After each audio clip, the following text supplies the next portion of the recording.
Muito boa noite para todos que estão. A Associação Piauiense de Psicanálise, que é a mantenedora da Escola Freudiana, seção Teresina, reinicia, neste momento, um novo evento que irá acontecer todos os meses a partir do mês de abril. Nós temos vários eventos e hoje a gente está dando abertura ao simpósio. Eu quero dar boa noite a todos, sejam bem-vindos. É uma alegria, um prazer receber todos vocês para este evento, onde estaremos falando sobre a psicanálise e diálogos com a filosofia. A Escola Freudiana, seção Teresina, tem realizado vários eventos abertos ao público. Sejam todos bem-vindos, uma boa noite. Estamos reunidos para o evento Simpósio, Psicanálise e Diálogos com a Filosofia, promovido pela Escola Freudiana, seção Teresina. É uma alegria, um prazer receber todos vocês que se inscreveram. Nós temos inscritos que fazem parte dos nossos encontros de estudos científicos da psicanálise. Nós temos inscritos da turma de terapia sistêmica da família e do casal, uma turma que já concluiu seus estudos, sejam bem-vindos. Temos inscritos da nossa nova turma de psicanálise, que iniciamos em fevereiro, sejam bem-vindos. Estamos aí com o nosso pessoal de outras turmas que estão em andamento e algumas pessoas que estão participando hoje conosco pela primeira vez dos nossos eventos. A Escola Freudiana, seção Teresina, é uma instituição científica comprometida com a psicanálise, a ética, a formação do psicanalista, a interação com a comunidade, com a sociedade, a difusão do conhecimento psicanalítico a partir do Freud. Seguimos uma linha de orientação Freud-Lacan, de tal maneira que é uma alegria a gente receber todos vocês. Este ano de 2021, a gente volta com as nossas atividades, teremos o retorno do Cine Psicanálise, teremos um evento por mês do Cine Psicanálise. Teremos o retorno do Colóquio de Psicanálise, com um encontro por mês. Iremos voltar com os cartéis, teremos cartéis funcionando em dias da semana, na parte da manhã, teremos cartéis funcionando em dias da semana na parte da tarde, e estamos hoje inaugurando um novo evento, que é Psicanálise e Diálogos com a Filosofia. Em maio, nós estaremos dando a abertura de um outro novo evento com este mesmo formato de apresentação, só que voltado à literatura. Então, todos os meses, a partir do mês de abril, nós teremos um encontro, psicanálise e diálogos com a filosofia. E a partir de maio, nós teremos um novo evento intitulado Psicanálise e Diálogos com a Literatura. Estaremos trabalhando grandes nomes da literatura. Claro. E hoje a gente se encontra, uma alegria ter todos vocês. Temos pessoas conosco que se inscreveram e estão aqui pela primeira vez, sejam bem-vindas. Eu espero que o contato, a participação neste evento venha fazer o seu coração pulsar, tum, tum, tum, tum, tum, tum, pela psicanálise, pelo conhecimento psicanalítico, pelo diálogo da psicanálise com as outras áreas do saber. O tema de hoje, e é um simpósio, as relações da psicanálise e as práticas filosóficas da antiguidade. Muito legal. Francisco Clailson de Carvalho Lima é da área de filosofia, é psicanalista em formação, tem estado conosco. Já teve um momento em que o Clailson apresentou um tema também ligado à filosofia, isso em 2020, trabalhando aí Foucault e o Pierre Hadot. Todo mês, com um tema diferente, ouvindo uma pessoa diferente, e será muito bom ouvir hoje o Francisco Clailson de Carvalho Lima, trabalhando este tema aí, relações da psicanálise e as práticas filosóficas da antiguidade. Eu costumo dizer que a prática psicanalítica possui uma grande relação com a filosofia helenística. O Freud foi um sujeito voltado à área do conhecimento. Excelente tradutor, fez várias traduções em vários idiomas de obras clássicas. Um grande conhecedor, um grande pesquisador, um grande cientista. De tal maneira que o Freud coloca nos primórdios da psicanálise este diálogo com a filosofia. E eu costumo dizer que a prática psicanalítica tem, sim, uma relação com a filosofia helenística. E hoje a gente vai ter aí o Francisco Clailson falando sobre as relações da psicanálise e as práticas filosóficas da antiguidade. Eu quero dizer para vocês que a psicanálise ela é sempre aberta. Tá bom? Aqui não há doutores, aqui não há mestres, aqui tem pensantes. O nosso objetivo aqui é pensar a psicanálise e este diálogo com a filosofia. Então, sejam bem-vindos. É momento de eu parar de falar, né? Agora é momento de passar a palavra ao Clailson. Clailson, muito legal ter você. Vamos estar aqui com muita sede para te ouvir e tendo a certeza de que iremos pensar sobre essas relações da psicanálise com a filosofia da antiguidade. Como eu disse, essas práticas psicanalíticas e sua relação com a filosofia helenística. Então, Clailson, eu quero lhe passar a palavra e aí você se apresenta, você dá as orientações. Vamos iniciar, então. Clailson, seja bem-vindo. A palavra é sua. Boa noite, pessoal. Tudo bom? Assim, eu acho muito interessante essa iniciativa da Escola de Psicanálise, porque nos leva a realmente ter esse diálogo conosco, com todos os docentes, todos os pares, os colegas, porque é muito interessante e a psicanálise é muito provocativa. Diante dos inúmeros trabalhos que tem, eu vou trazer hoje para a gente apreciar, é um trabalho do João Gabriel Lima, que ele é mestre em estudos da subjetividade. Toda a linha que eu vou fazer é sobre um trabalho que ele desenvolveu na Universidade Federal Fluminense, mas que ele trabalha a questão da relação entre a psicanálise e a questão da filosofia antiga, especificamente helenística, tá?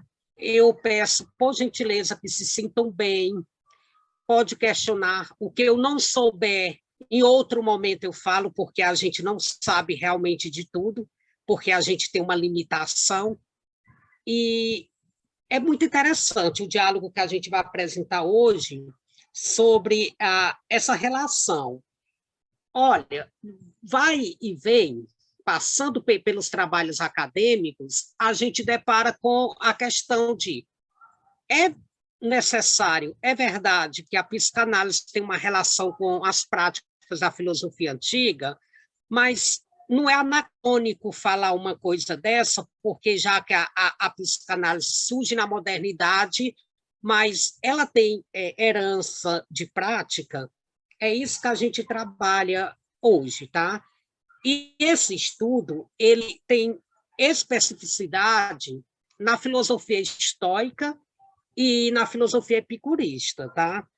É muito interessante eu iniciar na concentração da filosofia estoica, que a filosofia estoica ela tem suas divisões particulares, que ela começa a partir da antiguidade com Zenão de Sítio, mas a filosofia média, que a gente, o estoicismo médio, que a gente vai trabalhar Posidônio e Cleantos e outros filósofos, a gente chega na filosofia imperial, que aí a gente trabalha no estoicismo a questão de Sêneca, a questão de Epicteto e Marco Aurélio. Isso é só um apanhado para a gente entender que o João Gabriel Lima, nesse trabalho dele, ele faz o foco no estoicismo, que é uma filosofia helenística, que é uma filosofia para o bem viver, de acordo com a natureza. Ele também faz um diálogo com o epicurismo, Epicuro. E daí, mais à frente, quando a gente vai trabalhando as relações entre a filosofia e a prática psicanalítica, a gente vai trabalhar justamente aquela parte do inconsciente, que mesmo sendo externo, eu vou retornar essa fala posteriormente, mesmo sendo externo, há a questão de agir também por prazer. E o epicurismo, ele trabalha muito a questão do prazer, tá? E é interessante apresentar para vocês essas características da filosofia helenística com a finalidade, uma tentativa necessária de compará-la com a psicanálise, tá? E aí vocês poderiam, inicialmente, fazer um questionamento sobre a seguinte maneira: que questionamento poderia vir na cabeça de vocês agora sobre isso? Mas se a psicanálise é uma prática que nasce com a modernidade, como então compará-la com a filosofia antiga? Aí poderia questionar: não seria anacrônico, ou seja, fora do tempo? Mas os trabalhos, eles dialogam tanto a filosofia com outras ciências, com formações, e é esse nosso objetivo, é esse diálogo, mostrar quais são os pontos, as construções que começam da antiguidade, chegando à desconstrução das práticas da filosofia antiga, ao período medieval, depois a herança que a psicanálise recebe da filosofia antiga, já na modernidade, especificamente que o trabalho é o foco de Freud, tá? E aí a gente questiona da seguinte maneira: se você ainda não parou para observar e questionar por quê e qual a relação que tem a filosofia com a psicanálise, a gente traz essas provocações. O nosso simpósio, ele tem assim essa finalidade de estar trazendo provocações. Isso é um incentivo à leitura, porque de uma vez por outra você será provocado na sociedade. E tal como as filosofias antigas, a psicanálise é uma prática que deseja alcançar um tipo específico de verdade. É tanto que a gente vai ver à frente, eu mandei para o professor Lázaro os slides, que quando eu pedi, professor, por favor, o senhor compartilha, que eu não consegui aqui, é tanto que lá tem as ramificações, que a gente vai ter essa provocação, esse diálogo. E você vai sentir que é possível fazer diálogo com as ramificações do conhecimento. É tanto que o trabalho do João Gabriel, que eu estou baseando nele, ele faz o quê? Um apanhado, um rebuscado justamente para a filosofia estoica e filosofia epicurista. Aí você poderia se sentir provocado e começar com aquele questionamento. O que você pode assimilar hoje? O que você já percebeu? É possível que as práticas da filosofia antiga, como os exercícios espirituais, o discurso, a meditação, ela é possível fazer um diálogo com a psicanálise? Aí a gente poderia imaginar como que dá o processo de análise na própria psicanálise, aquela questão de conhecer o ser, de provocar o ser. A filosofia, pessoal, usa muito esse termo provocar, mas é um sentido de, é um sentido animador, motivador, não é um sentido de deixar o ser descontrolado, não. Você vai ouvir muito bem eu usar a palavra provocar. A filosofia utiliza muito esse sentido.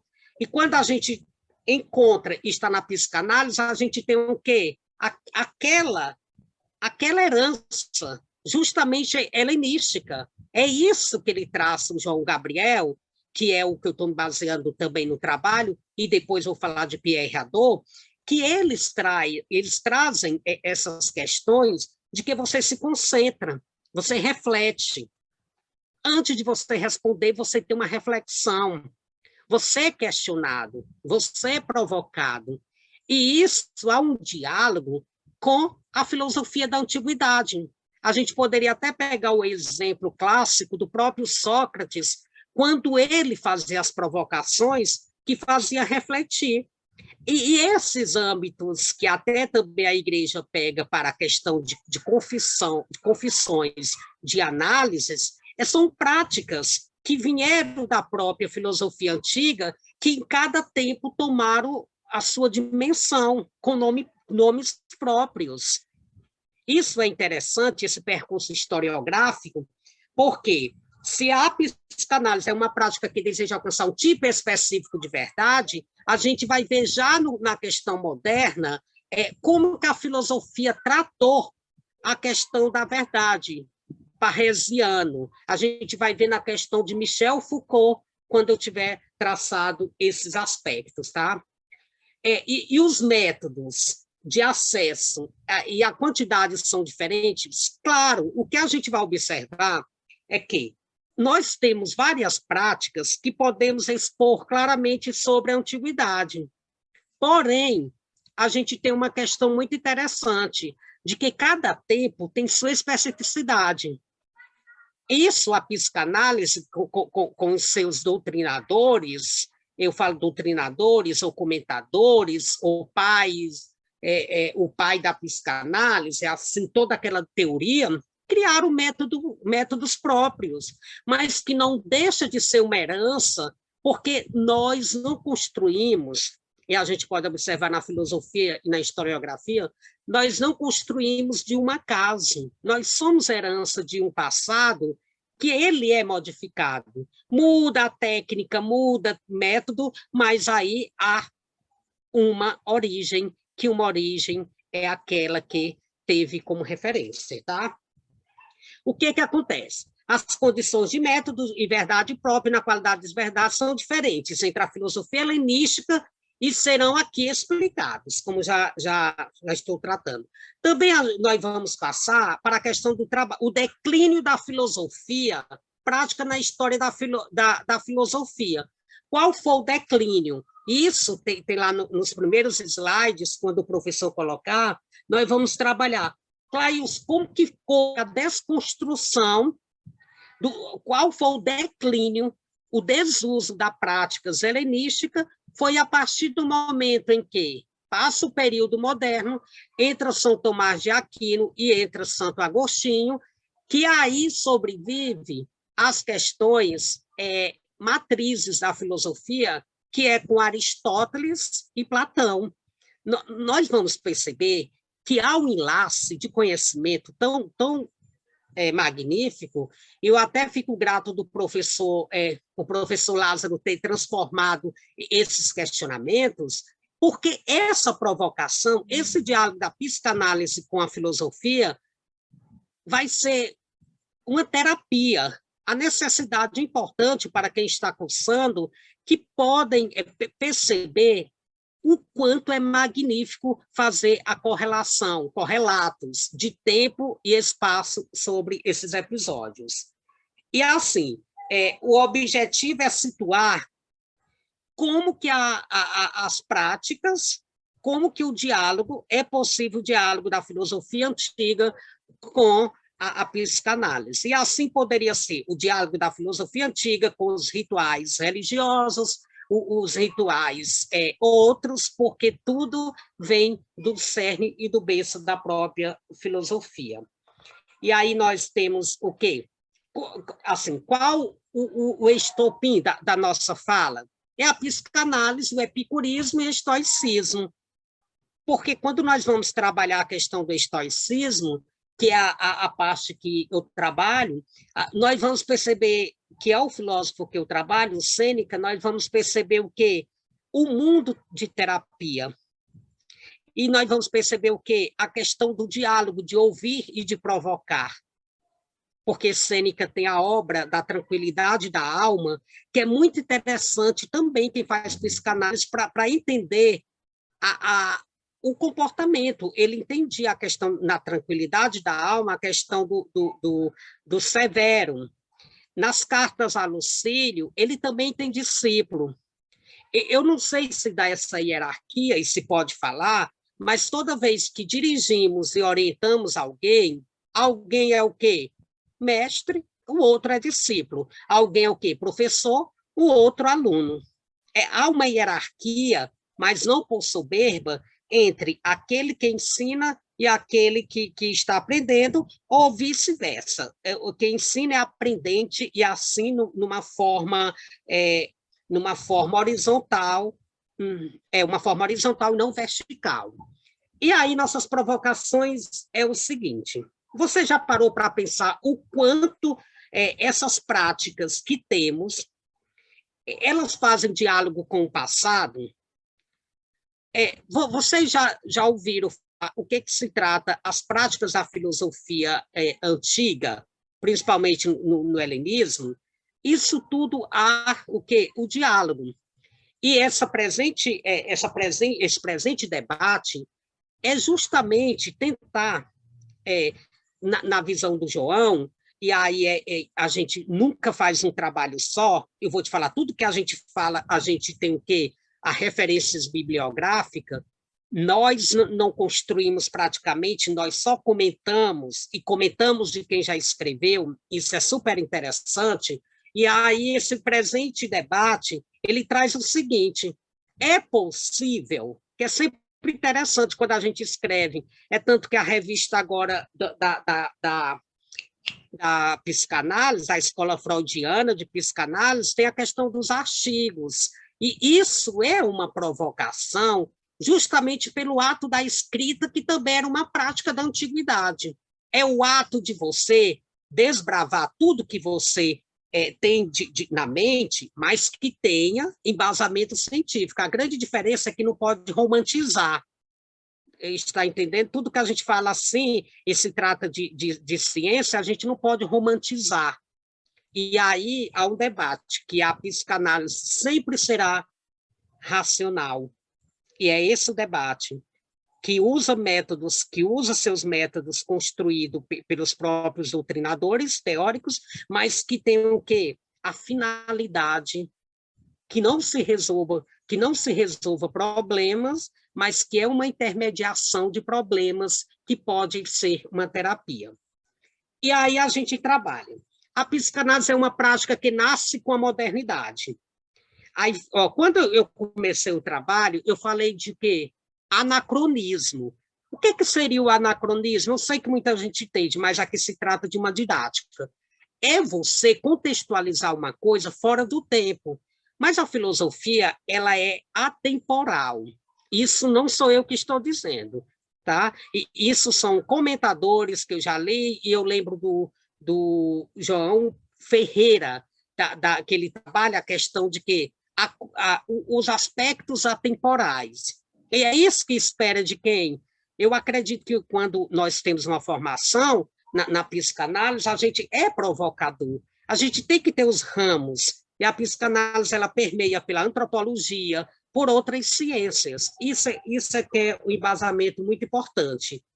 E aí a gente questiona o seguinte: em uma análise estrita, modernos e antigos são incomparáveis? Será se você, a própria analisando, quando você pega a prática da psicanálise, analisando a pessoa, os aspectos que passou, você faz um resgate histórico. Você questiona, no passado, você sentiu isso? Você viu isso? Há uma relação da provocação de um passado, porque não construímos as análises só do tempo presente, mas de um tempo passado para conhecer o próprio ser. E a filosofia, ela tem esse papel primordial, provocadora, argumentativa, de que eu tenho que provocar, tem que analisar, tem que questionar. E isso são práticas. E são práticas não de agora. Isso, antes de Cristo, como a gente trabalha o estoicismo, Mazinho, Cezão, antes de Cristo, ele já tinha aquelas práticas da provocação, de falar. E nós nos questionamos da seguinte maneira: olha, os mitos, as instituições, as narrativas e as práticas, coaduna com os efeitos da comparação que mostram válidos, o que é que temos perto da gente? O que é que você depara quando vê uma pessoa que há essa provocação? Aquele primeiro impacto, a primeira impressão de um ser, são tudo que são criações que você faz a priori para que possa depois despertar essas provocações. E a filosofia já tratava desses aspectos quando falava o seguinte: conhecer o ser seria o quê? Levar a encontrar a virtude. E aí a virtude e a sabedoria, embora a sabedoria no estoicismo que a gente trabalha, ela seja uma ideologia, uma ideação, que pode ou não chegar, mas são importantes esses aspectos, porque quando você procura uma terapia, que aí eu uso o termo terapia, que é da antiguidade, quando você usa uma terapia, você procura o quê? O alívio. Eu acredito assim, que lendo e olhando e analisando desde a antiguidade, ninguém procura as suas terapias, os seus questionamentos do outro, para que possa sair sobrecarregado, pior. Todos nós procuramos para o que ele chama de alívio da alma, que também é importante no diálogo da antiguidade. Trataremos de mostrar que a psicanálise recebe da herança dessas escolas da antiguidade mais um lugar do que propriamente seus conteúdos teóricos. Quando ele questiona que a psicanálise recebe um lugar, quer dizer, recebe uma forma, embora não use necessariamente os teóricos que eles têm, cada tempo tem seus teóricos, que seja Freud ou Lacan na modernidade, mas tem o que? O lugar onde se percebeu e foi referência. E Freud, depois, ele faz esse acompanhamento, ele faz esse resgate cultural também. Mas aí nos questionamos o seguinte, o que nós precisamos saber? É preciso dizer, entretanto, para fins de esclarecimento, que não há uma única prática psicanalística. E aí nós vamos trabalhar essas práticas aqui nos comentários, não dá para a gente trabalhar todas, mas a gente vê o quê? Que há umas contribuições também para a psicanálise da linguística, da antropologia, da neurologia, porque se você estuda um determinado conhecimento, é interessante que você saiba que aquele conhecimento faz diálogo com outras áreas.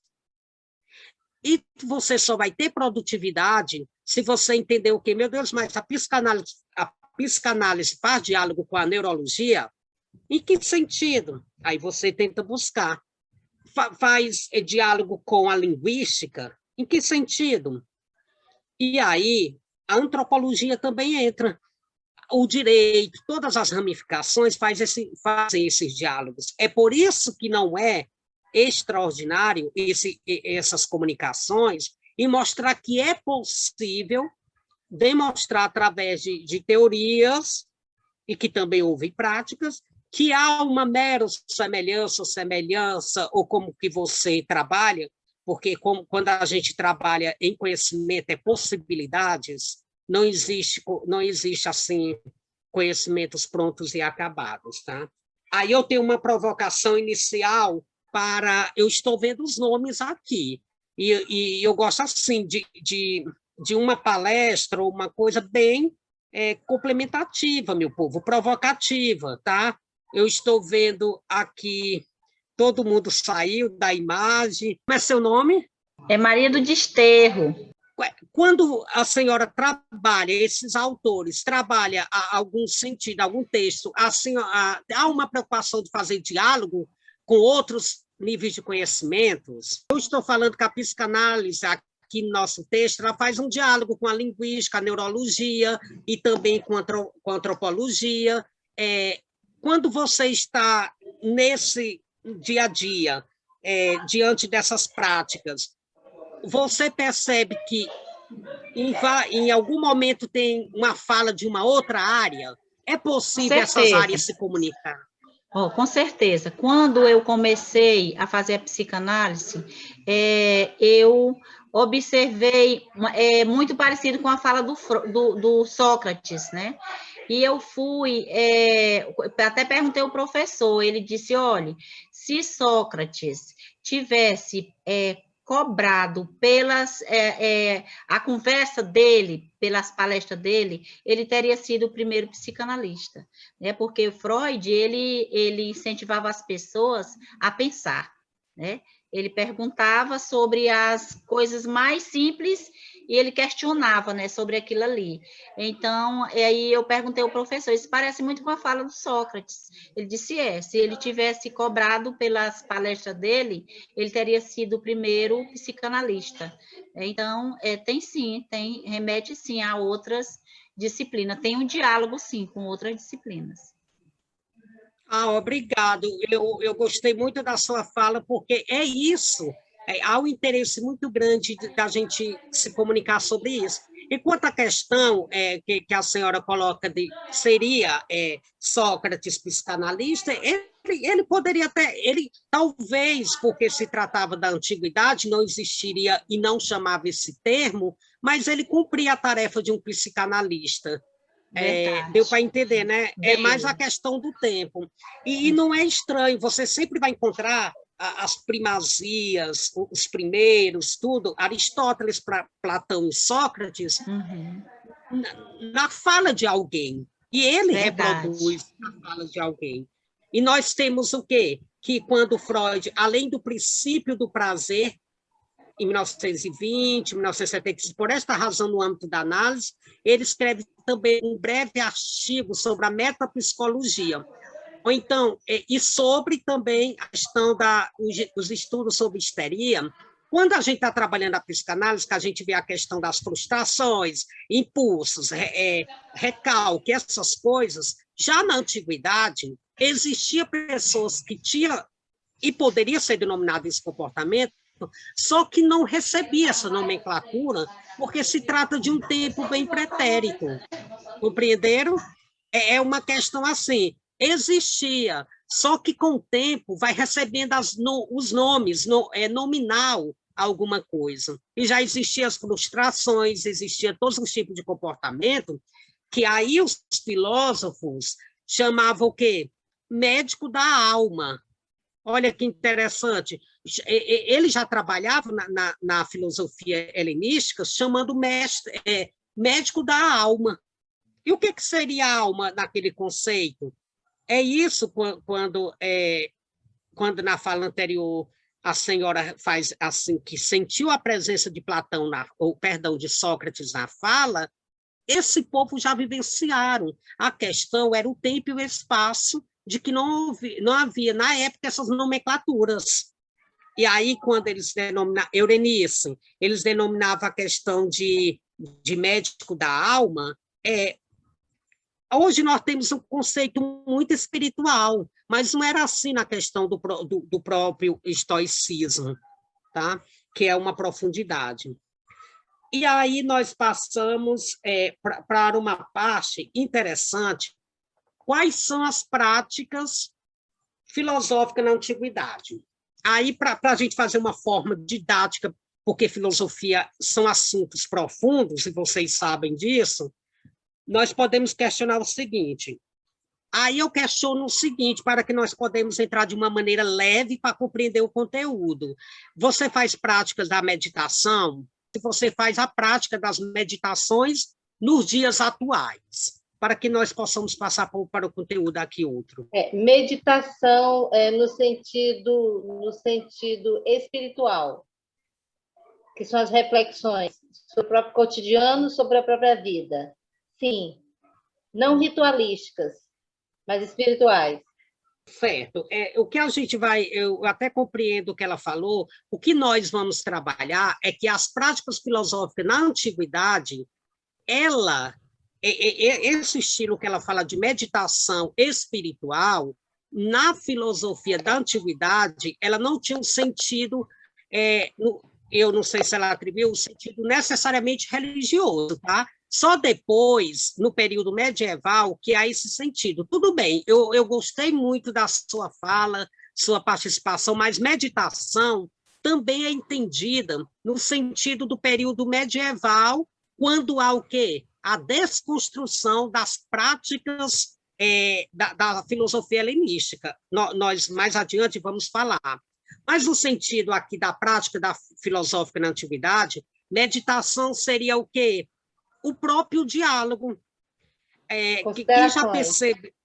exatamente. Olha, quando você está angustiado, quando você não consegue falar com alguém, mas que quer falar com alguém, que você sente um determinado tipo de angústia, isso é a prática filosófica na antiguidade, você usa aquela expressão que nós costumamos usar, desabafar.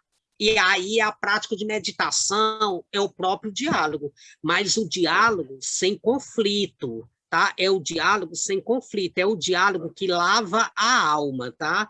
E aí nós vamos trabalhar essa parte de Pierre Hadot, tá? Eu indico para vocês a arte de viver, tá? A arte de viver, a filosofia como maneira de viver, que Pierre Hadot traz como super interessante para nosso diálogo. Elisbeth Gonçalves, a gente está trabalhando aqui sobre as práticas na antiguidade, e eu questionei sobre meditação, e existe também outra prática, que é a própria escrita, e essa escrita, ela é trabalhada por todos nós. E aí eu questiono o seguinte: quem é que não tem um costume e que não tinha, né? E que é a prática moderna, e aí Pierre Hadot fala sobre a filosofia como maneira de viver, que tinha a questão do próprio desabafo, a próprio descarregar energias negativas ou positivas na questão de um diário. Alguém já fez essa prática? Cláudia. Oi, Cláudia. Tudo bem. Eu, na adolescência, eu usei do diário, né? Assim, certo. Era muito comum, corriqueiro, a gente escrever o dia a dia. Mas certo. Hoje, não. Certo. Hoje, assim, essa prática do escrever, hoje ela, dentro da clínica, a gente utiliza muito como forma de conhecer, do próprio sujeito se conhecer. Desabafar, colocar para fora as angústias, as coisas da vida. Certo. Aqui, trabalhando a prática filosófica na antiguidade, a escrita já é uma própria prática dos exercícios, tá? E eu vou utilizar o termo exercícios espirituais, mas aqui na prática da filosofia na antiguidade não tem relação com religiosidade, é outro sentido. E eu gostei quando a Cláudia fala, a Lisbeth, eu não sei se eu estou pronunciando o nome correto, que ela fala da escrita. Isso que você relatou é um recurso que a própria modernidade já pegou, que é também herança da própria antiguidade.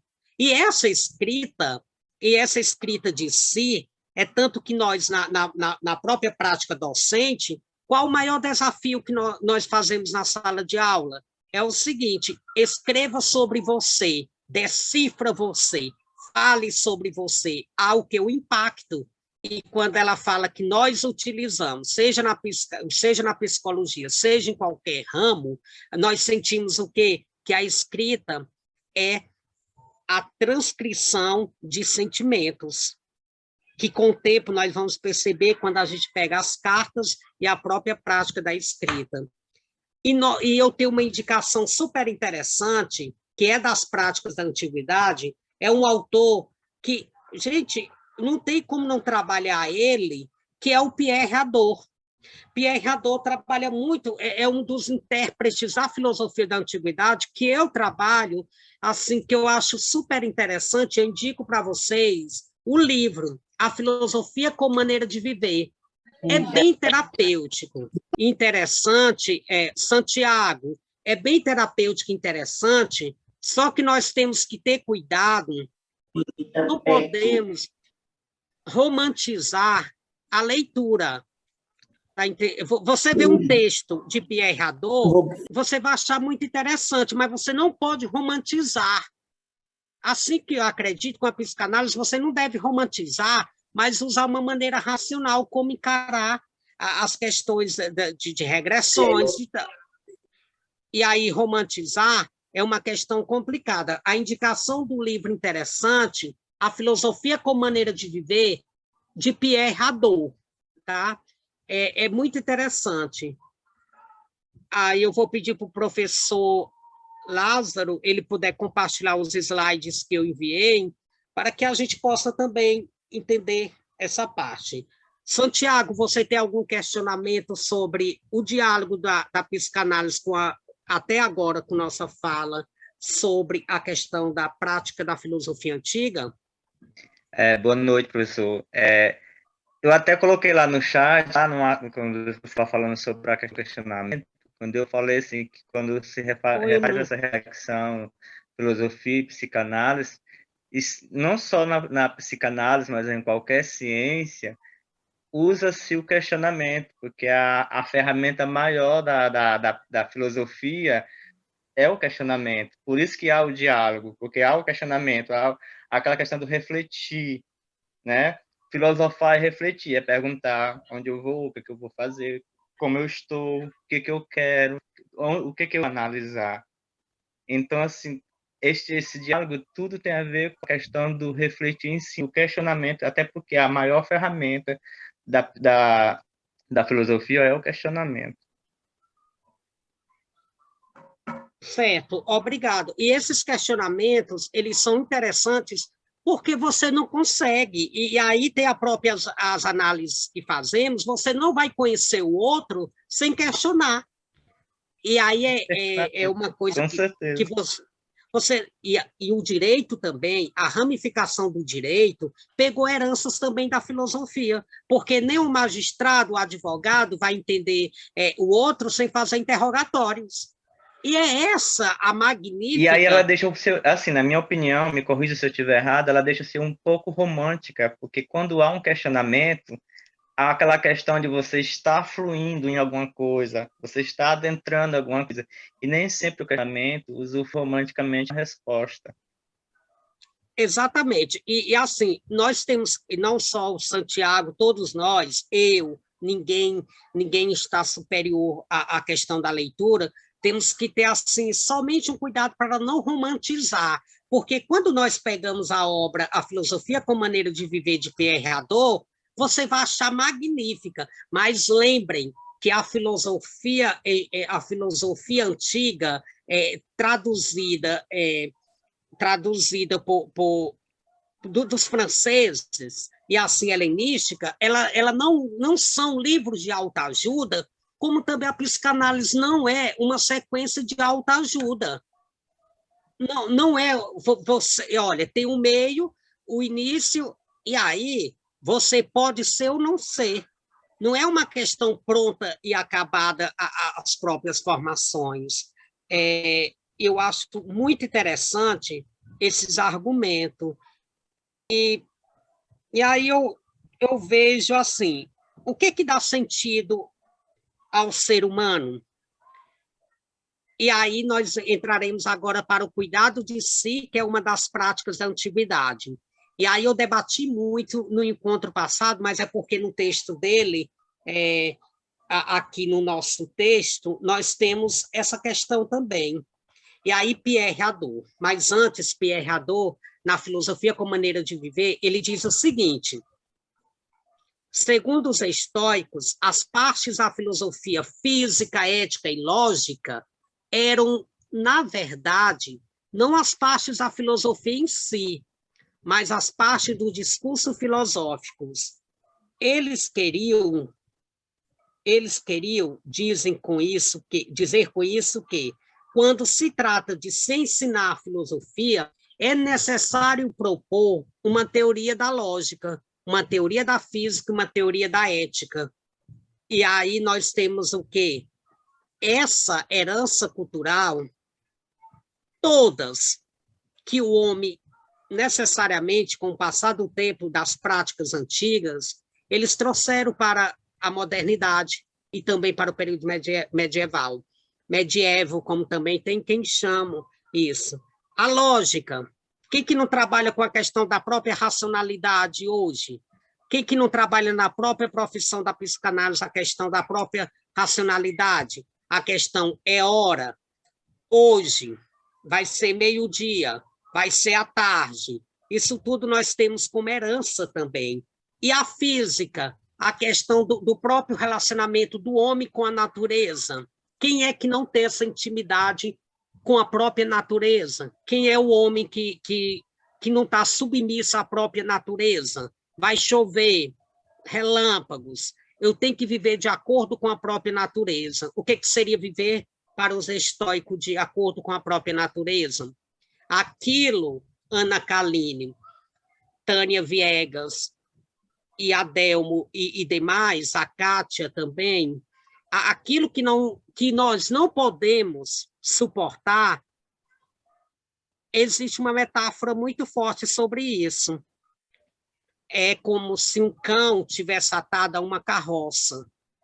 E aí é o seguinte, o cão, por mais que ele vai relutar contra a velocidade, mais ele vai sofrer. E existe justamente ensinamentos filosóficos dessa natureza que devemos o quê? Não lutar contra. São fenômenos sobrenaturais e são forças externas que estão acima do nosso viver. E a questão da ética. Quando fala em ética, existe moral, para os gregos teve um sentido, para os romanos teve um sentido. E, Kátia, o que seria ética? Isso são o quê? Heranças que nós tivemos no decorrer da filosofia helenística, que até hoje existe a prática. Aí pode ser que hoje a ética tenha mudado um conceito, o que você acha subjetivo. O que seria ética? E nós temos os códigos, nós temos os aprimoramentos, as profissões têm a questão da ética, que também são práticas da antiguidade, que a psicanálise também tem o seu costume ético também. Alguém poderia falar, por gentileza? Ana Cléa, tudo bom, Ana Cléa? Oi, tudo bem. Clailson, Lacan ele afirma que Aristóteles foi o maior pensador sobre a ética da antiguidade. Certo. E ele ainda diz que depois dele, quase nada de novo foi dito. Ele ainda diz isso, né?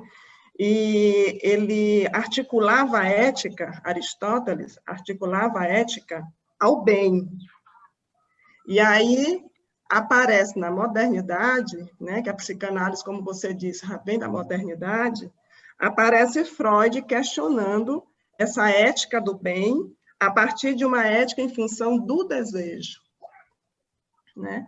Então, a gente vê aí essa relação da psicanálise com a filosofia antiga, também em relação à ética, né? Porque para a psicanálise, quando articula a ética com desejo, então você precisa ser verdadeiro com você mesmo e verdadeiro com o outro. A própria psicanálise é a psicanálise da ética, né? A prática da psicanálise é a ética. Então, não tem como ter psicanálise sem ética. E passa por essa articulação do desejo. Quando o sujeito ele é verdadeiro com ele mesmo, isso está articulado com o seu desejo. Ótimo. Ana Cléa foi muito feliz, eu gostei da fala, que quando ela propõe Aristóteles, que aí é justamente a questão da ética Nicômaco, que aí é o pai dele que trabalha com o médico Nicômaco, que trabalha com a questão de vidas, e aí há um trabalho da própria ética da criação aristotélica. Achei interessante ela ter colocado isso e fazer esse embasamento, esse diálogo com a questão da psicanálise. E ela questiona que depois Freud faz todo esse contexto do que seria a ética, e que a psicanálise tem ética, e isso é muito interessante. Nossos diálogos é para mostrar que não estamos assim no tempo e no espaço sem a exigência do discurso. E o discurso é muito importante. E o que seria o discurso para nós? É isso, se você não tiver a forma de falar, se você não tiver a metodologia da fala, não haverá comunicação. E isso foi muito trabalhado na questão do procedimento socrático, que quando Sócrates questionava, só sei que nada sei, não é arrogância, é porque a sabedoria é alicerçada no próprio quê? No próprio silêncio. Nem tudo que nos perguntamos, nem tudo que alguém nos pergunta, nós precisamos necessariamente responder. Porque pode ser que não sabemos responder ou não interpretamos de acordo com o contexto. E isso é muito interessante, o modo do discurso na filosofia. E na filosofia antiga, não é só você falar, é você praticar. Por isso que nós cobramos o quê? Quando nós trabalhamos a própria política na filosofia, que nós cobramos o discurso que não tem prática. Eu não vou, gente, não se preocupe, eu não vou politizar, porque a filosofia não é isso, tá? Eu só estou dando um exemplo genérico, tá? Não só na política, como qualquer aspecto. O que eu quero dizer para vocês é o seguinte, o discurso sem a prática. Como que seria o discurso sem a prática na própria psicanálise? É possível isso? Ana Kaline, é possível, Ana Kaline, esse discurso, essa fala, você aprender a teoria, Freud, Lacan, e você não fazer a prática da própria teoria? Olá, boa noite. Eu acho que nada que envolve o conhecimento humano consegue se estabelecer assim na prática. Principalmente dentro da filosofia. Seja ela mãe do conhecimento, né? Do conhecimento humano, então é claro que ela permeia por todas as áreas do conhecimento humano. Então não tem muito o que discutir. Mas nessa parte da prática,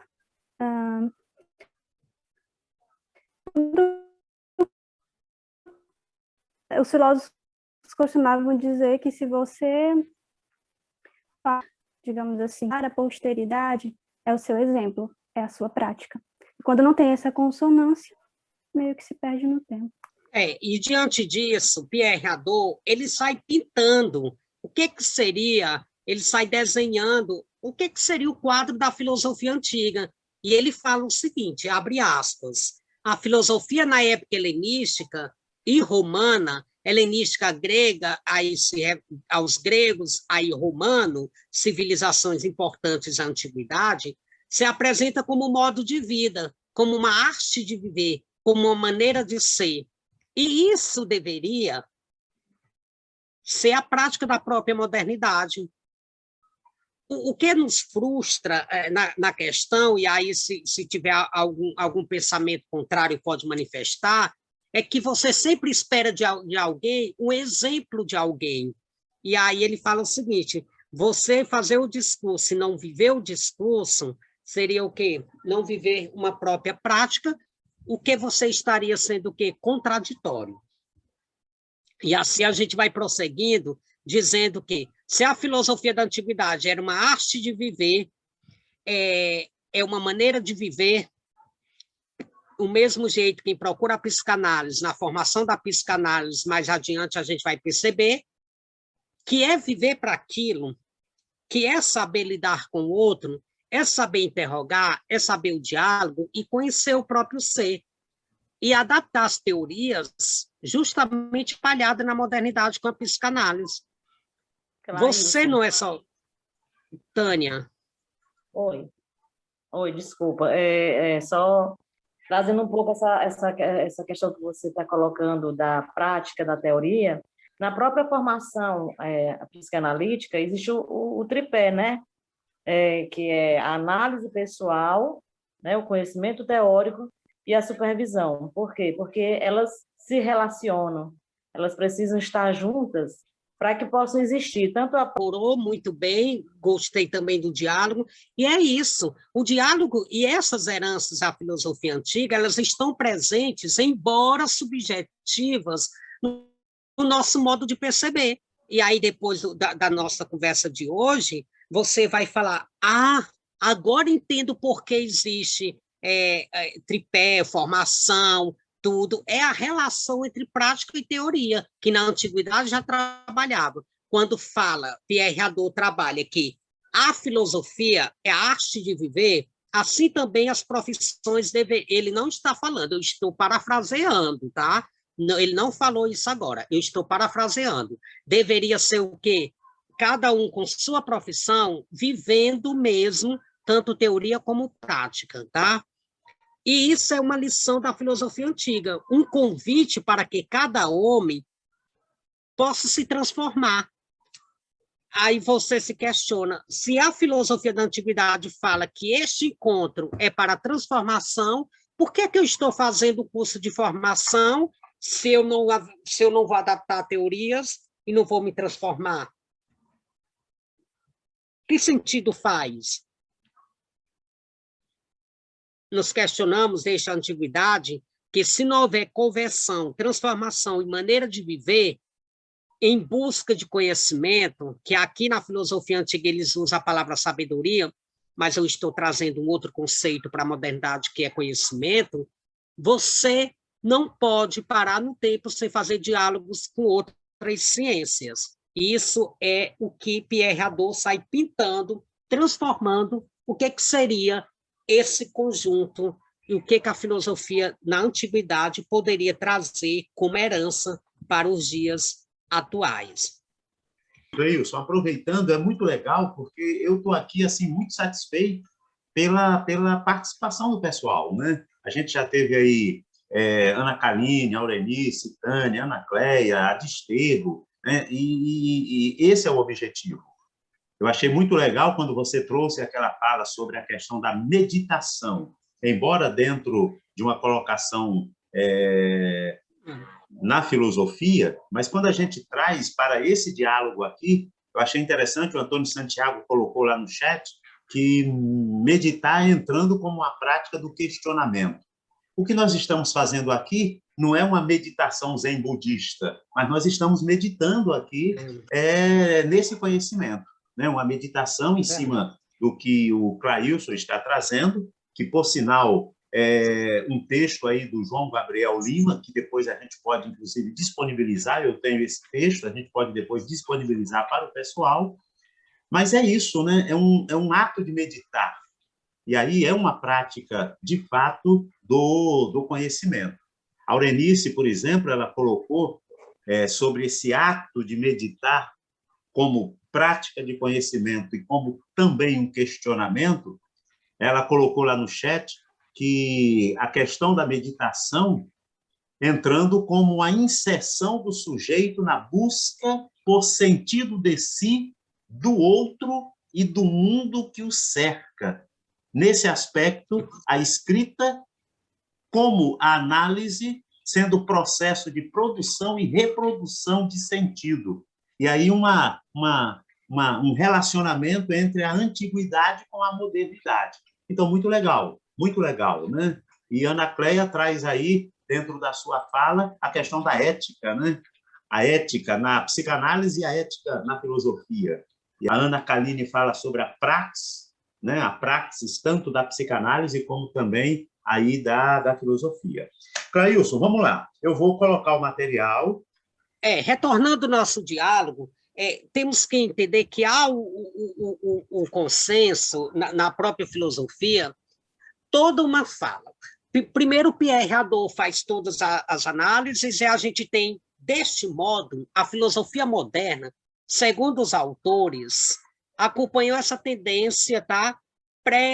Presente, desculpa, gente, na filosofia cristã, ainda com muitos momentos da retomada da vida prática da filosofia. O que acontece? Após Pierre Hadot fazer as interpretações próprias, específicas do próprio comentador da filosofia antiga, para explicar o que são os exercícios espirituais, o que é o sujeito, o ser humano naquele contexto da antiguidade, temos aqui um outro pensador, que é Michel Foucault. Michel Foucault, ele tem uma visão, a interpretação do primeiro Alcebiades, que é uma obra que é original, a questão do cuidado de si, que diz o seguinte, Foucault, 2006, página 234, na hermenêutica, se um sujeito já nele mesmo condição de acesso à verdade, ele não carece de prática espiritual ou mestre para levá-lo até a verdade. Aí, parresiano, a questão do quê? Aquele ser que tem a própria transformação. Nós encontramos no dia a dia, isso aí não é difícil, alguém, assim, eu não vou fazer uma interpretação maléfica de Pierre Hadot, não, que é até grave, né? Mas eu estou falando que nós encontramos, vez por outras, na sociedade, alguém que diz o seguinte: eu falo a verdade, eu uso a verdade, eu sou a verdade. E nós ouvimos também a questão isso é a pura verdade. Essas expressões, pura verdade, é como se uma verdade ela fosse absoluta, como se alguém não pudesse questionar. E tanto nas práticas, seja na prática da psicanálise, que mais adiante a gente vai olhar, não existe esse absolutismo, essa questão de você falar, é assim, ele tem que me ouvir. Não, existe o diálogo. E não existe essa temperança, esse desequilíbrio tão forte.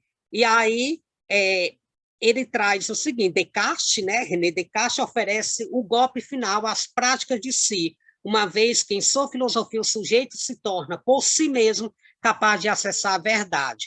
Olha, isso é uma interpretação de Michel Foucault. Michel Foucault pega o quê? Os textos da antiguidade, também trabalhado por Pierre Hadot, e começa a dar o quê? Uma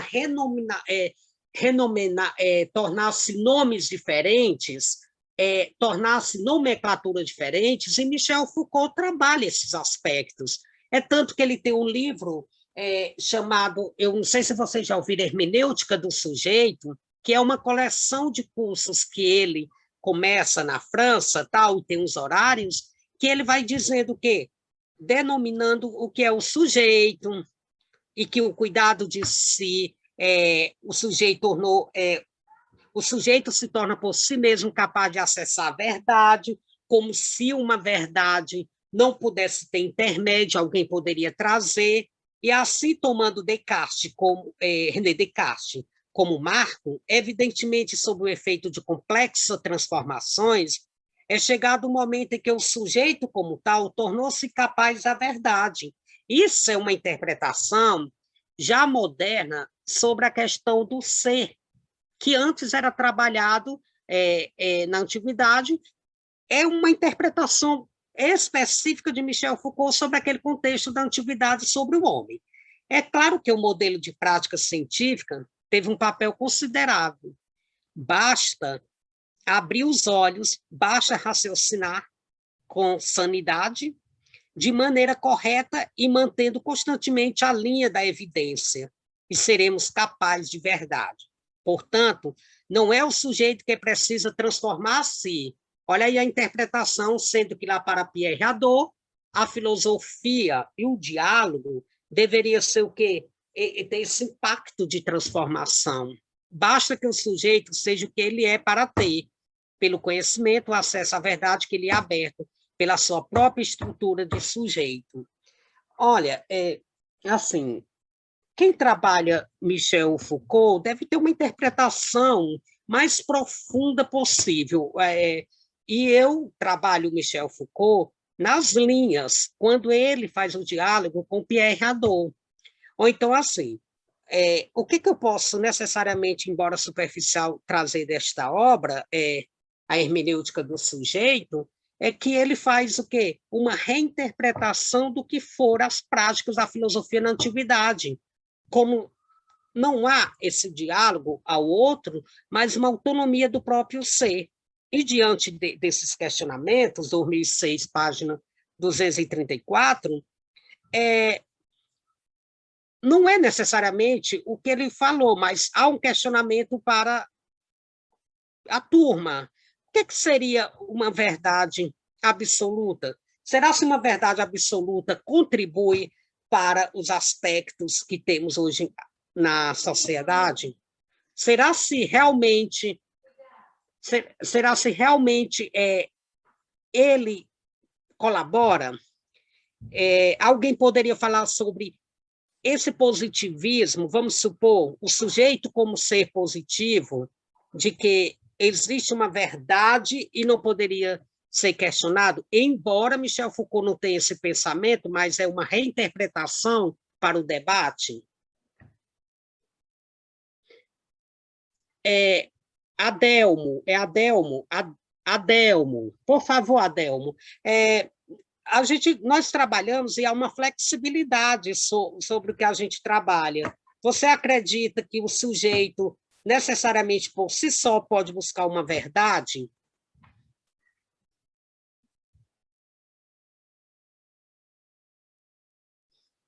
Acho que ele não vai responder. Temos gente, fica facultativo, quem quiser. Kátia Reis.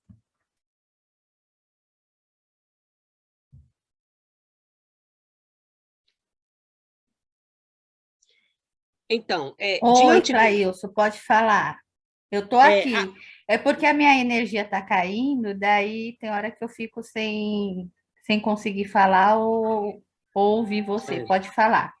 Certo. Nós estamos trabalhando uma interpretação que Michel Foucault faz sobre o contexto.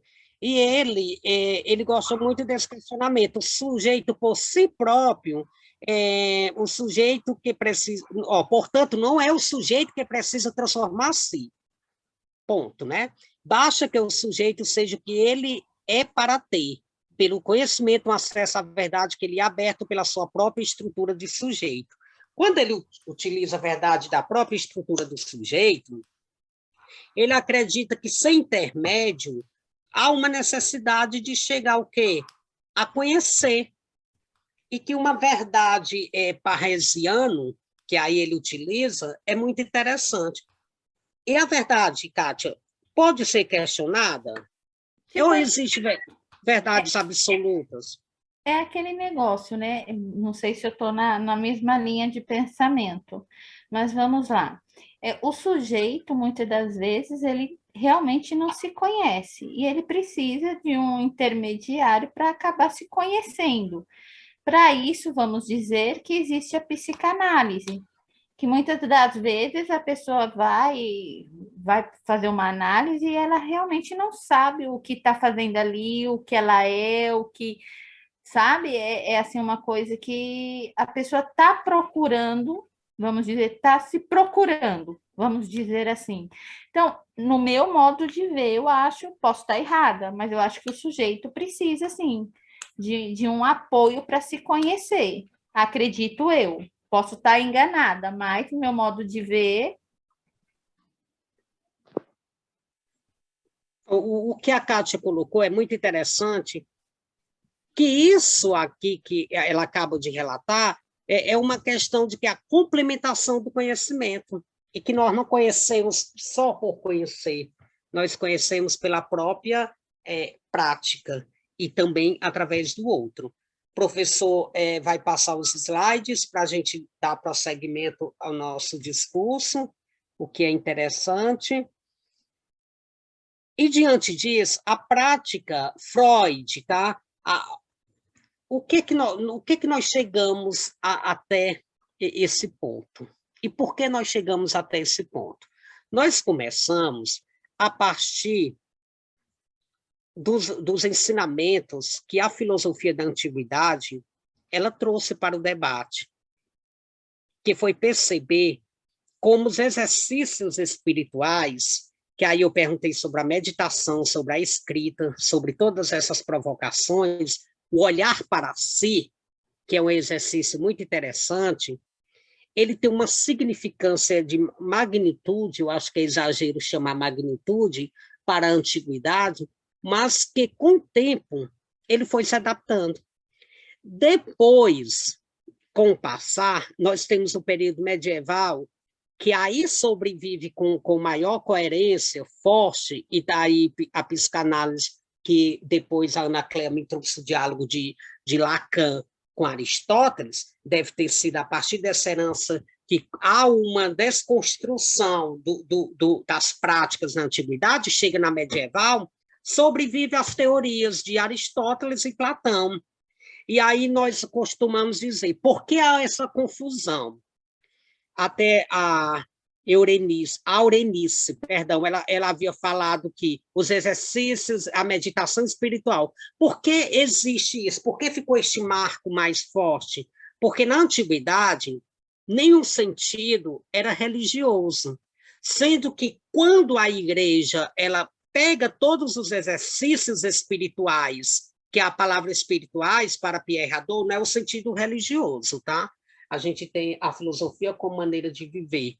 E aí a igreja pega alguns exercícios da antiguidade, até hoje tem a prática, com reformulações, e isso ficou na cabeça da sociedade pela questão própria ideológica religiosa, que é o quê? A meditação, que a meditação entendida é aquela que você contempla juntamente em diálogo com um ser superior, Deus, o Deus realmente um ser superior. O que acontece? E todas essas práticas foram tiradas da antiguidade, chega no âmbito religioso justamente com nova nomenclatura.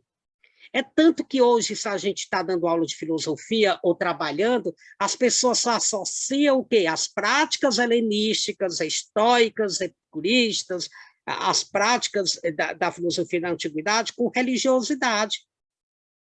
Não é nada contra essa questão, mas a questão é que cada tempo é o tempo. Ela recebe essa denominação a partir do momento que desconstrói o sentido e vai para um outro período da história. E aí recebe isso. Chegando na moderna, nós temos o quê? Intérpretes que trabalham, Michel Foucault, e temos para a própria psicanálise o quê? O Freud, que aí, quando na primeira fala da colega inicial, ela disse o seguinte, né? Ela fala o quê? Que realmente sentiu a presença de Sócrates na fala de Freud. E isso vai acontecer insistentemente nos textos, porque ninguém cria, nós comentamos, e com certeza foi parafraseando Sócrates que alguém escreve alguma coisa. E não é estranho. Sempre que a gente vai lendo alguma coisa, vai encontrando de outra pessoa, e é a chamada paráfrase. Alguém se inspirou em outra pessoa. Tá? Mesmo que não tenha dado os créditos, mas assim, a gente sente aquela presença.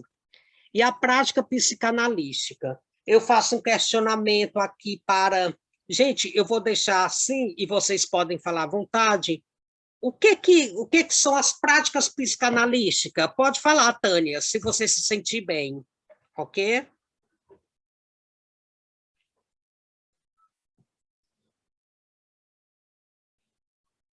Elias Rodrigues, Tânia, Cláudia, qualquer um de vocês que estão aqui na presença, podem falar o que são as práticas psicanalísticas.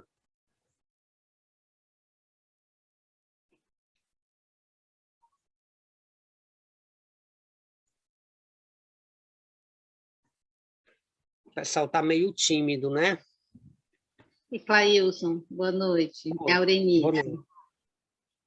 Eu posso pensar um pouquinho sobre o que você acabou de dizer? À vontade, meu Deus. Uhum. A partir da palavra da Kátia, né? A questão do ser que se busca. Certo. Nós pensar, porque nós estamos falando de uma relação entre filosofia e psicanálise. São duas áreas de conhecimento das humanas, que vai mexer exatamente com a existência, com o ser. Esse ser, esse sujeito, ele é sempre o ser que se busca. A psicanálise, ela, como também a questão da filosofia e de toda o conhecimento da área humana, volta-se para esse sujeito que se busca.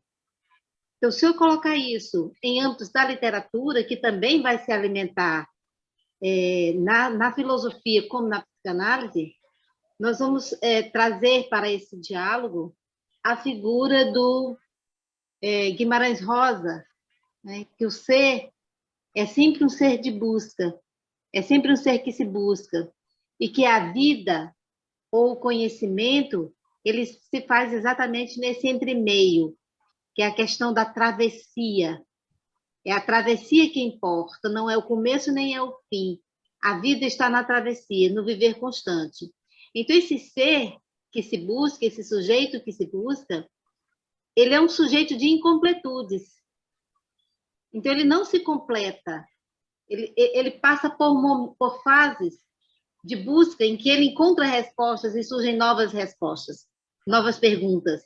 Então, é isso que o Guimarães vai chamar de travessia. É esse momento em que ele está sempre em busca de, certo? Então, se nós pensarmos nesse sentido do sujeito que procura um sentido, que procura uma razão, que procura entendimento de si, do outro e do mundo que o circunda, que o cerca, ele não se completa nunca neste nível, nessa questão terrena, nesse mundo natural. Daí a questão das religiões, ou da religiosidade. É a necessidade de um encontro com o que não é completamente cognoscível, a não ser por uma força maior, que independe de nós. Olha, interessante essa tua contextualização com a literatura, tá? Eu sempre fico prestando atenção nessas travessias, nessas questões de atravessar a fala, e esse diálogo que faz com as outras literaturas. E é justamente o ser, mas o sentido de ser. O ser na literatura tem um sentido, o ser na filosofia tem outro, na religiosidade tem outro. Mas eu entendi a forma universalizante, universal, que você falou, que é interessante o seu diálogo, mostrar que existe essa necessidade que é biológica, senão não existiriam as necessidades biológicas, físicas e espirituais do homem, para que o homem pudesse ir em busca. E desde a questão da filosofia antiga, nós percebemos isso. E é tanto que a prática psicanalítica em Freud, e que ele define o inconsciente, e é o inconsciente que essa expressão é magnífica, e aí a gente vai ver a definição do inconsciente como uma instância sem tempo que incide sobre a consciência e o corpo. O núcleo do inconsciente seria formado de acordo com Freud, aí página tal, por negação, dúvida e certeza. Tudo isso que só é introduzido pelo trabalho da censura. Do modo que o inconsciente não possui relação alguma com a realidade exterior. Olha, essa parte é interessante, o inconsciente não possui relação alguma com a realidade exterior, estando sujeito às demandas suscitadas pelo princípio do prazer, significa o quê em diálogo com o trabalho? Quando eu estava fazendo a relação do trabalho com as excitações, inicialmente, nós estamos trabalhando o possível diálogo da psicanálise com a questão da filosofia estoica e epicurista. Quando se fala de prazer, seria o prazer racional para a própria filosofia? O epicurismo trabalha muito a questão do prazer. E essa questão do inconsciente, trabalhado nas literaturas que a gente tem, que não são muitas, que a gente não domina a filosofia antiga, nós percebemos o quê? O desconforto da própria alma. E aí, depois, quando o homem tem os seus vícios na antiguidade, nós percebemos o quê? Que o homem tem o quê? As mazelas que precisa de cura. Quando a Aurenice fala o seguinte, que essa travessia da necessidade de um ser ao outro, nós lembramos o quê? Que o homem tornou-se um ser, isso é um diálogo, tá? Um ser inconsciente que não conhece o que é exterior e que necessita da própria ajuda. E a psicanálise, ela tem esse papel da prática muito interessante. E aí esse conceito passa por várias literaturas, tem vários trabalhos, vários artigos para entender o que seria o inconsciente, que para o estoicismo, parafraseando, poderia ser aquilo no qual você não tem domínio, e você tem o quê? Que simplesmente chegar sobre isso. Assim, o inconsciente é definido por Freud como uma instância não dominada por qualquer elemento da razão ou censura, manifestando-se na vida do homem sob as condições de sonhos e neurose. Agir inconscientemente, as práticas que nós percebemos, agir de tal maneira. Essa palavra inconsciente, ela é magnífica, porque seria o homem com vícios e que não tem domínio sobre si, agir após o que ele tem uma expressão de Pierre Hadot, que ele fala sentimento oceânico. Por que eu vou falar agora do sentimento oceânico? E aí vocês não precisam dar exemplo, não, porque fica muito complicado. A questão do sentimento oceânico que ele fala. Ele fala o seguinte: quando alguém usa algum tipo de entorpecente, ele não usa a palavra entorpecente, mas usa algum tipo de coisas que podem deixar alucinados, ele tem um sentimento oceânico, ele estaria consciente daquela situação. Sabe o que é isso? Parafraseando para a modernidade, quando ingerimos, que eu não faço, mas aí eu estou falando nós, devido à pesquisa, ingerimos bebidas alcoólicas, bebidas que tenham algum tipo de vinho ou algum teor de álcool, nós poderemos sentir o sentimento oceânico. O que é, Clailson, que isso dialoga agora com a prática psicanalítica? Que seria o inconsciente agir diante da embriaguez, que é um sentimento oceânico, ou inconsciente aqui, quando ele define que não possui relação alguma com a realidade exterior. E quando não temos a realidade exterior, também na antiguidade, eram os homens que, sacrificados pelos vícios, eles não tinham o quê? Domínio sobre o que é externo.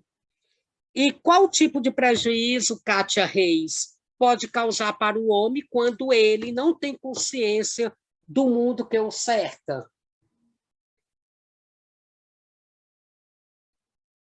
Os piores acontece que esse ser, vamos dizer assim, vai ter problemas na família, vai ter problemas no seu trabalho, vai ter problemas na sua vida pessoal, e tudo isso daí. E uma forma de, vamos dizer, esses entorpecentes que você diz, que não, vamos dizer assim, a bebida, um exemplo que você citou aí. Isso daí vai trazer para ele uma tranquilidade, uma paz, mas que vai acabar prejudicando ele na vida afetiva dele. Tá, e a gente comentava sobre o sentimento oceânico, essa palavra é ótima. O oceânico, você sabe, é aquele mundo, porque parece que quando você está em alguma situação, parece que você é dono do próprio mundo. E aí já acontece na sociedade essas pessoas que têm um sentimento oceânico, as pessoas nas quais acham que mandam em tudo, têm domínio sobre tudo e comandam sobre tudo. Nós podemos passar os slides aqui, professor. Eu queria só fazer um comentário em relação a esse consciente oceânico. Quando a gente estuda a psicologia, né, que eu também sou psicóloga, na psicologia, quando se vai falar de consciente, inconsciente e pré-consciente, se usa aquela imagem do iceberg, né, no oceano, onde a menor parte, que é a que está acima, né, do nível do mar, ela é o consciente, o pré-consciente é o intermediário, e aquela parte imensa, submersa totalmente no oceano, é o que se chama do inconsciente, né? Então, eu acho que tem tudo a ver com esse conceito que você trouxe agora aí, né? Da questão do inconsciente. Era só um comentário que eu achei bem interessante fazer. E é interessante essas falas nossas, porque, assim, todos os nossos diálogos, ele só vai aumentando o nosso conhecimento, porque quando você fez e demonstrou aquela imagem, eu lembro que eu já utilizei ela em uma apresentação, que além de ser muito didática, ela chama atenção pelas cores, por tudo, e aí é isso, o inconsciente ele fica escondido, é algo que ninguém não vê, e é exterior. E Bowlby, 2005, gente, desculpa, essa citação está errada no slide, a formatação, mas vamos lá. O conceito de inconsciente, desde Freud, marca definitivamente uma outra lógica e uma relação à lógica da consciência. Trata-se de um saber do outro, porque se apresenta como se não pertencesse ou não implicasse o sujeito, na medida em que ele nada sabe sobre isso. É este saber, não sabido, que deverá ser construído em análise, a partir de um procedimento, o dispositivo da associação livre que opera na dimensão da fala, e aí a provocação, o diálogo, e a partir de um artifício de inclusão da alteridade, a transferência, pronto, a sua efetividade não repousa, portanto, em conteúdos arcaicos, que ficariam como que escondidos nas profundezas da mente. Sua efetividade se ancora numa prática. Ótimo. Aqui, Bowlby, ele faz uma interpretação do que seria o inconsciente para Sócrates. É uma visão que ele até eu acho romantizada, porque está bem feita. Quando ele fala o seguinte, é este saber não sabido que deverá ser construído em análise. Por que procuramos ajuda, tanto na psicologia? Porque as profissões há um diálogo entre si. Por que procuramos ajuda? Porque nós somos o quê? Sofridos, provocados por alguma situação. E na filosofia da antiguidade, chamava os doentes da alma pessoas que tinham vícios. É tanto que até hoje o conceito tenha mudado, porque a nomenclatura mudou, a OMS muda conceito, a Organização Mundial de Saúde, e aí tudo muda com o tempo. E o tempo, ele constrói uma forma preconceituosa velada dos conceitos, ou ela escancara de uma forma didática para que podemos compreender. Nem tudo que a antiguidade praticou, o medieval praticou, a modernidade praticou, e o que é contemporâneo praticou. Há esse diálogo. E quando ele fala o seguinte, que a partir de um artifício de inclusão de alteridade e transferência, há uma possibilidade de mudança naquilo que você procura. Mas também há uma resistência naquilo que você também procura. Ou então, assim, o que é magnífico da nossa literatura é porque cada autor consegue fazer uma interpretação valiosa de um sentido. E o inconsciente seria o externo, sim, o sentimento oceânico que nós vez por outra, percebemos, aquele sentimento da grandeza, da amplitude, de que você pode e que você é acima de qualquer situação. Isso são o que nós podemos chamar, e é uma interpretação minha, e não aqui do autor, mazelas da sociedade, tá? E essas mazelas, elas vão permeando, passando, até que a gente encontra. Pode passar, professor. E a questão após essas práticas analíticas, a gente tem umas referências, tá? Mas aqui, aqui só é a nível de demonstração que a gente é acostumado, tá nessa academia, e a gente vai apresentando. Mas pode retirar o slide, que eu tenho aqui uma situação importante, o declínio. Como que se deu o declínio dos costumes de uma sociedade para outra? Como que é o declínio?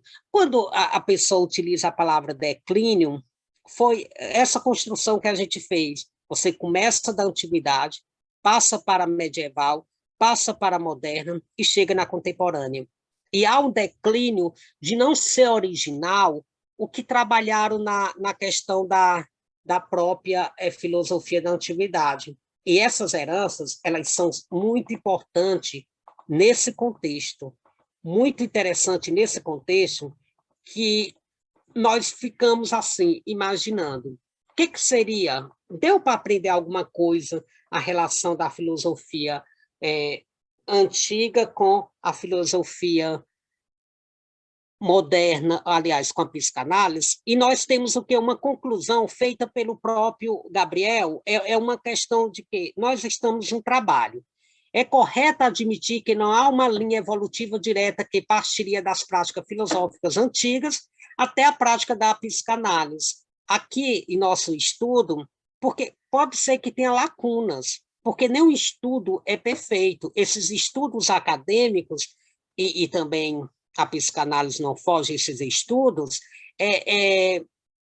eu falo que não foge, embora não seja do âmbito acadêmico, aí tem aquela questão já explicada, mas a formação é de teorias, é que para chegar à prática psicanálise existe o quê? Segundo o autor, nossa investigação, embora muito modesta, oferece-nos indícios para considerar que as estruturas da clínica psicanalística e da prática filosófica helenística não são coincidentes, mas, no entanto, são o quê? Há uma modificação com o tempo dos conceitos, não precisam ser idênticas, mas precisam que ter indícios de que na filosofia também houve uma prática. Tampouco é possível constatar uma inspiração de Freud nas práticas ascéticas antigas, que é dessas práticas antigas. Não há dúvidas que essas práticas, além de apartadas no tempo cronológico, e aqui ele faz um resumo com medo de cair no anacronismo. Olha, o que é interessante é que nós podemos escrever sobre tudo e várias temáticas, mas temos muito cuidado para não cair no anacronismo, algo que seria impossível colocar para aquele contexto. Não obstante, mesmo sendo de natureza distinta, a psicanálise, ao mesmo em seu momento inaugural, foi extremamente familiar para lembrar um termo de Freud, ou então há uns requisitos às práticas filosóficas antigas. Não parece haver outra razão para isso, senão a própria relação prática entre a verdade e o cuidado. E aí, no diálogo anterior, que assistiu o nosso diálogo, eu trabalhei o cuidado de si, na visão de Pierre Hadot.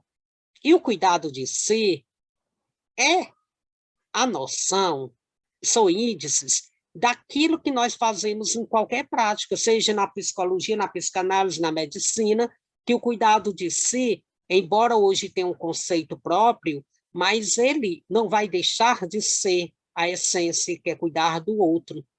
Agora, o método, a técnica utilizada, vai depender de cada tempo. E eu acredito que nosso estudo se esforçou, né, pelo texto, de mostrar como existem esses possíveis diálogos entre a psicanálise e as práticas da filosofia na antiguidade. E essas alterações profundas, essa alteração profunda dos domínios filosóficos não chegou a alterar inteiramente, afetou a filosofia na dimensão metodológica, no sentido preciso em que passou a presidir da necessidade de uma transformação espiritual no próprio filósofo para alcançar. Para ser claro, é assim, em quase toda a filosofia antiga, mas sobretudo na helenística grega, que era necessariamente cumprir um percurso de profunda mudança ética para sair da ilusória sensação platônica dos falsos julgamentos, que o estoicismo não permite, dos temores desnecessários, e assim sucessivamente. Eu tenho umas indicações de livros para vocês, se tiver interesse, né? Do estoicismo, tem a questão de Sêneca, da tranquilidade da alma, que é um diálogo que vai ajudar vocês a entender que desde antes de Cristo, a questão do estoicismo trabalhava o cuidado, trabalhava a provocação.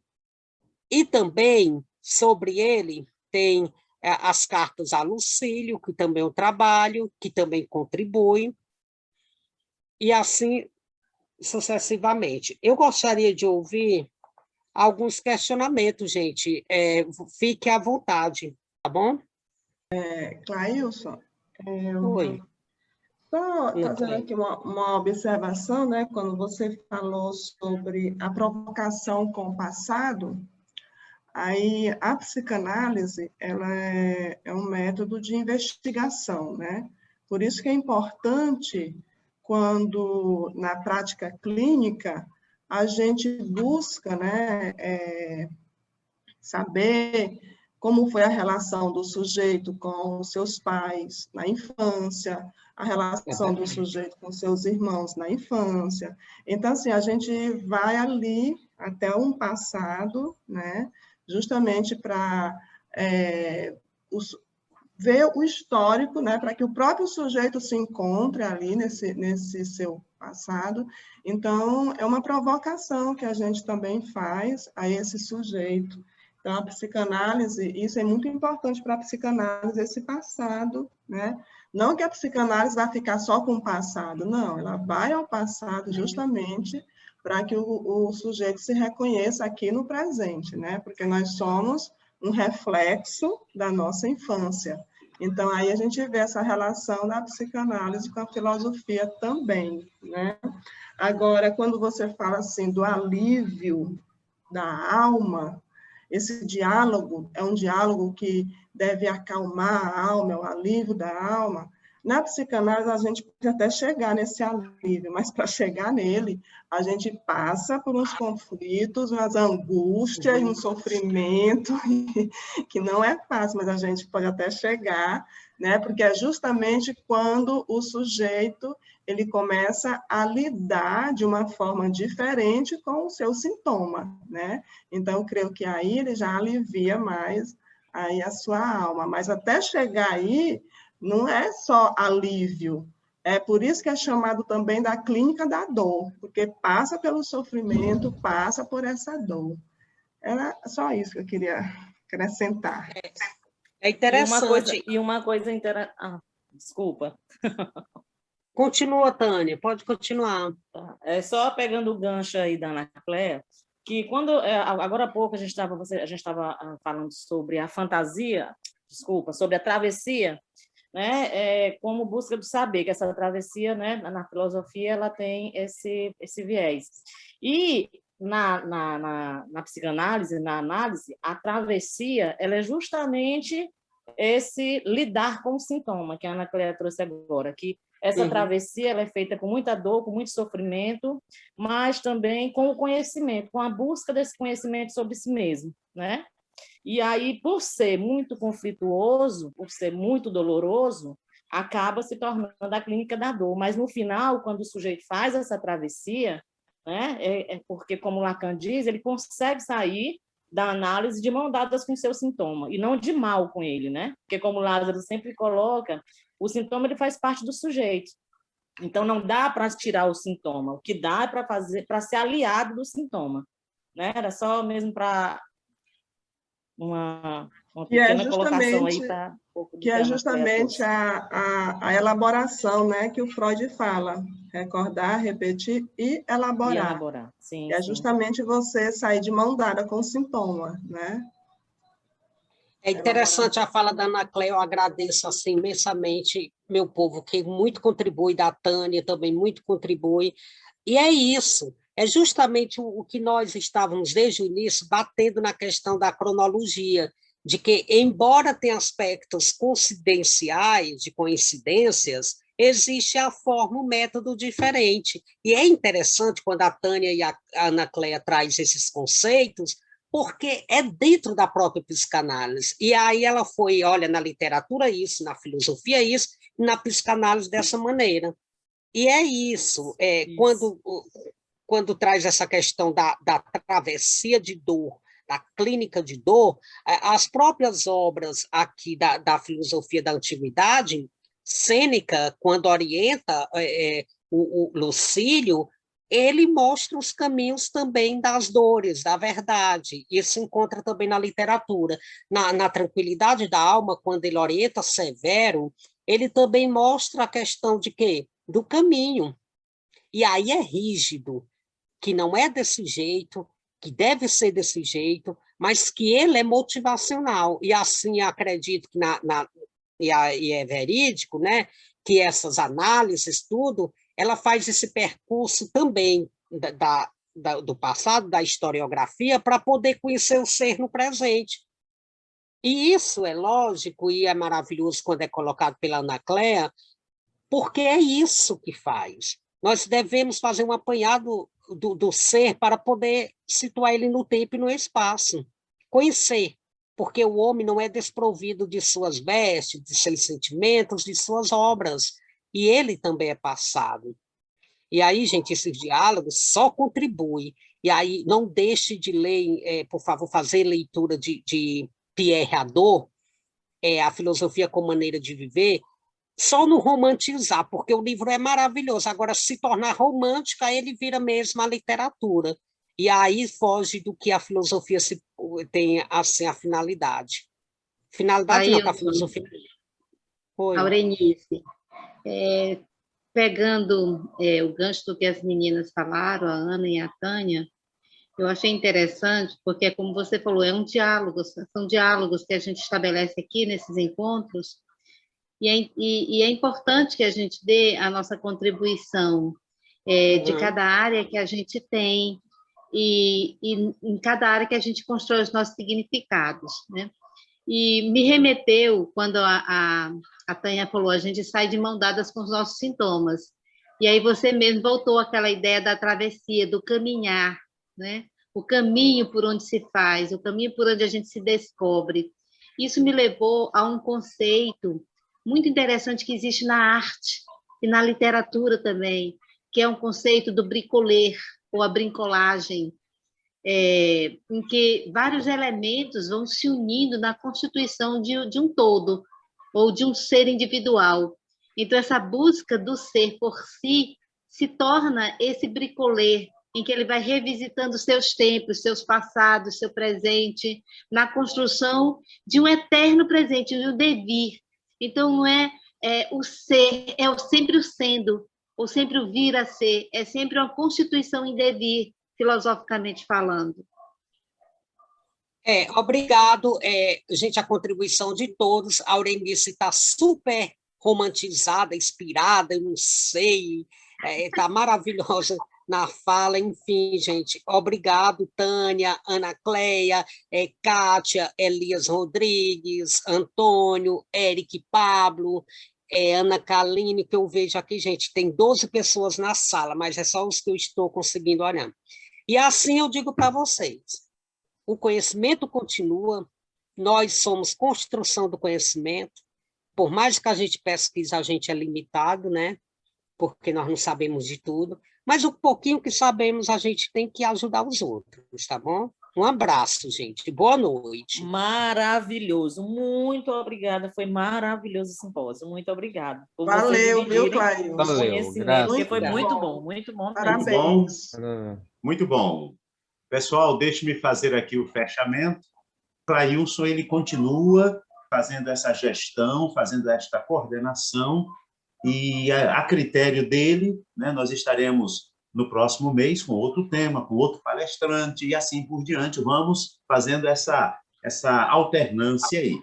Em maio, nós estaremos iniciando um novo evento dentro de diálogos entre a psicanálise e a literatura, ok?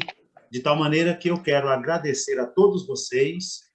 Foi realmente, assim, um diálogo proveitoso, enriquecedor, e a gente abre esta visão, este olhar, nesta relação, neste diálogo, psicanálise e filosofia. Então, gente, olha, muito obrigado à Escola Freudiana Seção Teresina, comprometida com o pensar científico, com a difusão da psicanálise, com esta inserção no campo do saber. Agradece a todos vocês, aos nossos participantes das nossas turmas, muito obrigado. As pessoas que se inscreveram, que estão vindo pela primeira vez, é o caso do Adelmo, muito obrigado. Temos aí, como eu disse, a Shirley e o Antônio, que está lá no Peru, que são novos aqui conosco, mas já estão integrando a nova turma de psicanálise. A todos vocês, obrigado. Cleilson, valeu. Só um aviso aqui, gente. Cada encontro será um palestrante diferente, sabe, que a gente está organizando, né, professor? Okay. Será palestrantes diversos. É para lembrar, para não ficar assim na questão de um só. Muito bom. E, Ailson, nós vamos colocar lá no canal do YouTube, viu, gente? Olha, a Escola Freudiana Seção Teresina tem um canal no YouTube. A gente precisa alcançar 100 inscrições. para poder expandir esse campo de ação usando este canal de YouTube no Brasil inteiro e no mundo inteiro. Tá bom, gente? Tá, boa noite. Boa noite. Tchau, tchau. Boa noite. Vamos estar desativando aqui a nossa Tchau, sala. gente. Boa noite. Foi ótimo, viu, Clailson? Parabéns. Ok, Kátia. Tchau, Lázaro. Tchau, boa tchau. noite. Tchau, tchau. E muito obrigado, gente. Boa noite.